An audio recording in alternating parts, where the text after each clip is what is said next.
Well, thank you for inviting me, Jane. That was a surprise yesterday when she told me this. I want to PS a bit on Jason. He told his mother, and he's a introverted, quite private kind of guy, but he said the second or the third night when he felt he could just easily slip right out of his body. It would just been that easy to do. And he realized that, and he's an only child, solo mom. And he knew that if he did that, what he would do to her. So he had to set a goal so big that he couldn't do it alone. And so he turned to that higher power, though he might not call it that, and set the goal to be a doctor to help kids not go through what he went through. So I've always loved that he had that wisdom, that choice, and recognized he had the choice. And I thought how true that was, because he lost so much blood a couple of different times that they weren't sure. They said, we can't do anything more. It's going to be up to him, whatever. For me, obstacles, the one that kind of ties into you, dear heart, is the one that I thought I'll share this one, because you don't think of it as an obstacle usually when you're young and growing up. But I have always walked out of step with my family. That's true, yeah. When I was a kid, all I wanted to do was be a part of everything, go with the flow. But my dad was a Free Will Baptist Hellfire and Damnation evangelist. Oh. We were in church Wednesday night, Sunday morning, Sunday night, and a lot of times Sunday afternoons. So I grew up in the shadow of the church, but I was a white kid, asking questions and attending different churches, and they all taught different things. And it led to my questioning all of it. And so there's been a grief inside of me for years of being not the black sheep. I never really call myself that, but being out of step with everybody else, accepting the Father's faith and moving along with life and not being a problem. My mother died in 2012 from old age. She was 98.8 years old. Wow.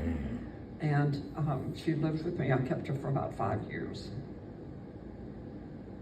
And about 2 days after she died, I was standing under the portico of a Costco shop in Germantown, Tennessee, watching for a friend that was going to help me decide if I needed new tires or not. I'd been told I did. He said, you don't do that till I get there, okay? And while I'm watching for him, I heard my mother's voice in my left ear. I knew it wasn't her instantly, but it was her, if you can get that. And my mother told me how delighted she was that she and Dad had discovered that what I taught as a Unity minister was far closer to the truth. I think she actually said the truth than what Dad had taught, that he so sincerely believed. That has meant the world to me. So what I would say to you is that obstacles are catalysts to get our attention, to get us to grow more and unfold, and to accept that those obstacles are not bigger than us. They're there to get us to think differently. I am grateful for Unity, and I'm grateful for what Unity gave to me, because the one thing that's come back to me so clearly is, in one sentence, is Unity teachings gave me back my dignity. As a fundamentalist Christian who really turned to the Methodist Church early in my life as a much more encompassing, accepting foundation, But what I had heard was I was unworthy of God's grace, and it was only through the grace of God that I was even on this planet. But what Unity told me was, I'm a part of God. I am a child of God. I've inherited the God-like qualities.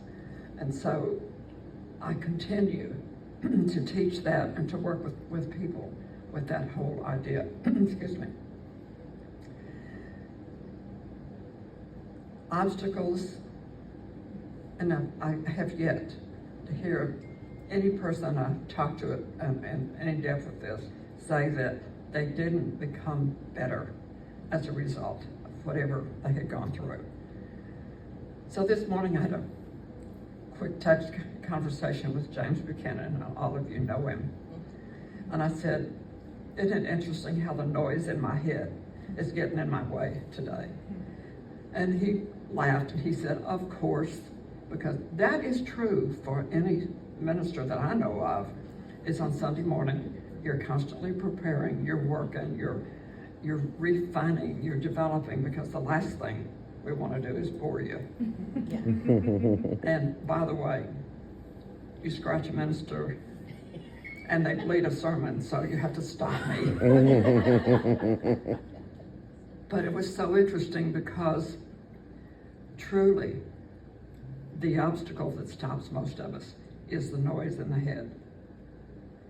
Pay attention. And the key thing that I would say to you that I've learned in the last couple of years, the universe is always listening. That's not new. But what is new for me is the discovery that we're moving closer to a unity of our thinking and consciousness. So when you ask a question, believe me, the universe is seeking to respond. It may be at 3 a.m. It may be through a book. It may be through a chance remark. But paying attention and living and practicing the presence of God is everything to me anymore. My children have their own spiritual path. I have 2. And their kids have their spiritual path. But I am careful to support what they are doing and hold it for them as sacred, because it is where they are on purpose. We each have that same thing going for us. I'm so tickled to be here today and to get to experience this place of peace and grace that you have created here. God bless you. Oh, thank you.